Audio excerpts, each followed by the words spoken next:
जादू। अपने बेटे रिशु के माथे से टपकते हुए पसीने को देखकर सविता की हालत खराब हो गई। ऐसा आज पहली बार नहीं हुआ जब रिशु नींद से घबरा कर जागा है। हाय मेरा बच्चा, न जाने किसकी नजर लग गई है तुझे। जब से मेरे बच्चे ने 10वीं के एग्जाम में स्कूल टॉप किया है तब से रोज बुरे बुरे सपने आने लगे हैं। हाँ माँ, मैंने आज फिर से एक काले साए को देखा। वो यही मेरी आंखों के सामने खड़ा था। माँ, माँ मुझे बचा लो माँ। वो मुझसे कह रहा था कि मुझसे बदला लेगा। माँ कहीं ये प्रशांत। चुप कर, कैसी बात कर रहा है? दोबारा उसका नाम मत लेना। तुझे पता है ना, उस प्रशांत ने आत्महत्या कर ली, तो बार बार उसका नाम मत लिया कर। मम्मी, क्या सच में प्रशांत ने आत्महत्या की थी? चुप कर, बहुत सवाल पूछता है आजकल। और फिर रात के वक्त सविता के पूरे घर में एक अजीब सा काला धुआं छाने लगा। गहरी नींद में सोई सविता की जैसे ही आंख खुली उसका दम घुटने लगा। वो दौड़कर रिशु के रूम की तरफ गई जहां उसके दरवाजे पर घूमती एक काली परछाई देख वो बुरी तरह से घबरा गई। कौन है वहां? कौन है? सामने आओ। ये मैं हूं, तुम्हारी काली करतूत।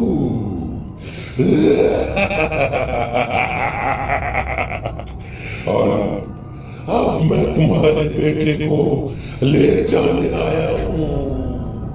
नहीं, मेरे बच्चे को छोड़ दो प्लीज। मेरे रिशु को कुछ मत करना। वो परछाई रिशु के कमरे में घुस जाती है। सविता भी उसके पीछे पीछे दौड़कर जाती है और देखती है कि अब वो साया साफ नजर आ रहा था। वो सर से पैर तक खून में सना हुआ था और उसके शरीर के सारे अंग कटे फटे। क्या चाहिए तुम्हें? तुम जो बोलोगे मैं करूंगी, लेकिन मेरे रिशु को छोड़ दो। उस परछाई ने रिशु को गर्दन से पकड़कर दीवार के सहारे हवा में उछाल दिया। रिशु जोर जोर से चिल्लाने लगा। माँ बचाओ मुझे, बचा लो माँ।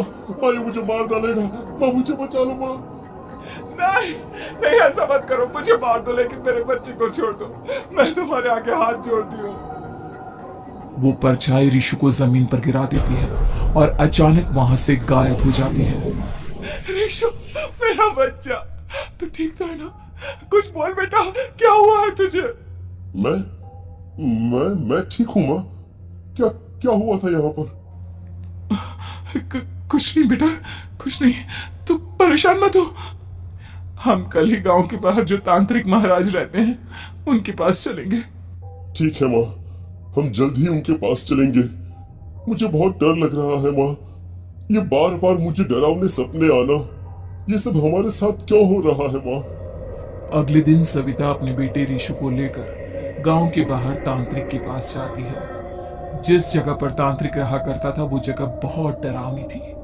चारों तरफ कंकाल और खूब भूतियां नजर आ रही थी। गांव से दूर वीराने में उस जगह पर जोर से आंधी चल रही थी। रिशु ने डर कर अपनी माँ का हाथ पकड़ लिया। माँ मुझे बहुत डर लग रहा है। ये कैसी जगह है? देख बेटा, हमारे साथ जो कुछ भी हो रहा है उसका इलाज सिर्फ और सिर्फ ये तांत्रिक महाराज ही बता सकते हैं। अब यही है जो हमें प्रॉब्लम से बाहर निकाल सकते हैं। जैसे ही सविता और रिशु तांत्रिक की झोपड़ी के अंदर पहुंचे, वहां का नजारा देखकर उनकी आंखें फटी की फटी रह गई। तांत्रिक की झोपड़ी के अंदर कई सारे लोग अपनी गर्दन घुमा घुमा कर जोर जोर से चीख रहे थे। कौन हो तुम और यहाँ क्यों आई हो? महाराज, मेरे बेटे को कुछ दिनों से एक डरावनी काली परछाई नजर आती है और कल रात उसने मेरे बेटे पर हमला भी कर दिया।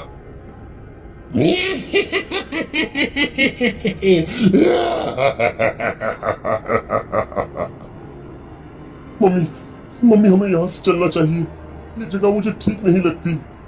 नहीं बेटा, ऐसा नहीं कहते। रुक जाओ, 2 मिनट के लिए रुक जाओ। क्या कहा? काली परछाई? तुम्हारे बेटे पर किसी काली परछाई ने हमला किया? हाँ महाराज, वो कह रही थी कि वो मेरे बेटे को कुछ कर देगी। कोई उपाय बताइए महाराज, मेरे बेटे के साथ कुछ गलत नहीं होना चाहिए। तुमने किसी दूसरे के साथ गलत किया है। तो तुम्हारे साथ भी गलत होकर ही रहेगा। तुमने किसी की जान ली है, किसी को मार डाला है तुमने। नहीं महाराज, मैंने ऐसा कुछ नहीं किया। मैंने किसी की जान नहीं ली। मुझे कोई उपाय बताइए। लगता है तुम इतनी आसानी से नहीं मानोगी। मैं तुम्हें अभी उस काली परछाई से मिलवा देता हूँ और वही वही सारा सच तुम्हारे सामने लेकर आएगा। हाँ? सविता और ऋषु ने डर के मारे अपनी आंखें बंद कर ली। तभी अचानक तांत्रिक की झोपड़ी में अजीबोगरीब आवाजें गूंजने लगी। सविता और ऋषु बुरी तरह से कांप रहे थे। आंखें खोलो और अपने सामने देखो। क्या यही है वो जिससे तुम कल रात को मिली थी? बताओ मुझे। हाँ, इसने कल रात मेरे बेटे के ऊपर हमला किया था। ये उसी लड़के की भटकती हुई आत्मा है जिसे कुछ दिन पहले तुमने मार डाला था। मम्मी, मम्मी, ये महाराज क्या कह रहे हैं? क्या सच में आपने किसी की जान ली है, किसी को मार डाला है? अगर हाँ तो बताइए ना मम्मी, किसको मारा है आपने? किसको? तुम्हारी माँ इतनी आसानी से सच नहीं बताएगी बेटा। इसने एक बच्चे की जान ली है। कहीं उसका नाम प्रशांत तो नहीं महाराज? वो मेरा दोस्त है, मेरा मतलब मेरा पड़ोसी है। सही पहचाना।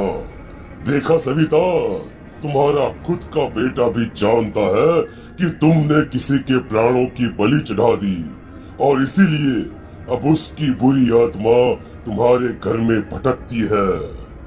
मुझे माफ कर दीजिए महाराज, मुझसे बहुत बड़ी गलती हो गई। प्रशांत हमारे पड़ोसी का बेटा था। हर बार उसके नंबर मेरे बेटे से ज्यादा आते थे और इसलिए मैंने उसके कमरे के बाहर काला जादू किया था, पर मुझे नहीं पता था कि वो मर जाएगा। तुम्हारे उसी काले जादू वाली गुड़िया के अंदर एक बुरी आत्मा थी जिसने उस बच्चे के दिमाग पर बुरा असर कर दिया और उसी की वजह से उस लड़के ने अपनी बालकनी से कूदकर आत्महत्या कर ली। इसकी वजह सिर्फ और सिर्फ तुम हो, तुम। नहीं नहीं महाराज, जो कुछ भी हुआ मुझे नहीं पता था कि प्रशांत अपनी जान दे देगा। प्रशांत की आत्मा इस वक्त तुम्हारे सामने खड़ी है, हमसे बात करना चाहती है। बोलो, बोलो, क्या कहना चाहते हो? मैं जीना चाहता था, बड़ा होकर कुछ बनना चाहता था। आपके बेटे से मुझे कोई परेशानी नहीं थी। अरे वो तो मेरा अच्छा दोस्त था। मुझे माफ कर दो बेटा, मुझसे बहुत बड़ी गलती हो गई, मुझे माफ कर दो। माफ करने से मुझे वापस जिंदगी नहीं मिल जाएगी। मेरे माँ बाप आज भी मेरे लिए रोते हैं। आपने मेरे साथ बहुत गलत किया है, बहुत गलत। और तभी अचानक प्रशांत की आत्मा वहां से गायब हो जाती है। सविता जोर जोर से रोने लगती है। सुन लिया तुमने? ये तुम्हारे अपने ही किए हुए पाप हैं जो इस तरह से तुम्हारे सामने आ रहे हैं। माँ, ये आपने अच्छा नहीं किया। सिर्फ 10th बोर्ड के एग्जाम में मैं टॉप कर पाऊं, इसीलिए आपने मेरे दोस्त के ऊपर काला जादू कर दिया। नहीं मम्मी, नहीं, अब हम कभी खुश नहीं रह पाएंगे, कभी नहीं। मेरे दोस्त की आत्मा को कभी शांति नहीं मिलेगी मम्मी, कभी नहीं। लेकिन मैंने जो कुछ भी किया सिर्फ तुम्हारे लिए किया। वो लड़का हमेशा फर्स्ट पोजीशन पर आ जाता था और इस वजह से हमेशा तुम्हारे मार्क्स कम पड़ते थे। मैंने तो सिर्फ उस पर एक छोटा सा काला जादू किया था बेटा। मुझे क्या पता था कि उसका ये नतीजा निकलेगा। जिस गुड़िया को तुमने उस लड़के के कमरे के दरवाजे पर लगाया था, दरअसल उसके अंदर एक बुरी आत्मा का प्रवेश हो गया था, जैसा कि अक्सर काला जादू करते समय हो जाता है। मुझे अपनी गलती का एहसास हो गया है। मैं प्रायश्चित करना चाहती हूँ, आप बताइए मैं क्या करूँ? प्रशांत के घर जाकर उस काली गुड़िया को वहां से निकालकर यहाँ लेकर आओ। मैं उसे आग में जलाकर राख कर दूंगा और उसके बाद प्रशांत की आत्मा को हमेशा के लिए मुक्ति मिल जाएगी। अगली रात सविता चुपचाप अपने पड़ोसी प्रशांत के घर जाती है। प्रशांत के माँ बाप प्रशांत की मौत के बाद उस घर को छोड़कर हमेशा के लिए वहां से चले गए थे। जैसे ही सविता उस घर के अंदर कदम रखती है, उसका सामना अजीबोगरीब हैवानियत से भरी आवाजों से होने लगता है। ऐसा लग रहा था जैसे कोई बुरी तरह से चीख रहा हो। सविता जैसे ही प्रशांत के कमरे के बाहर पहुंचती है, वहां पर लटकी हुई गुड़िया के शरीर से खून टपकने लगता है। ये क्या हो रहा है? इस गुड़िया के शरीर से खून क्यों टपक रहा है?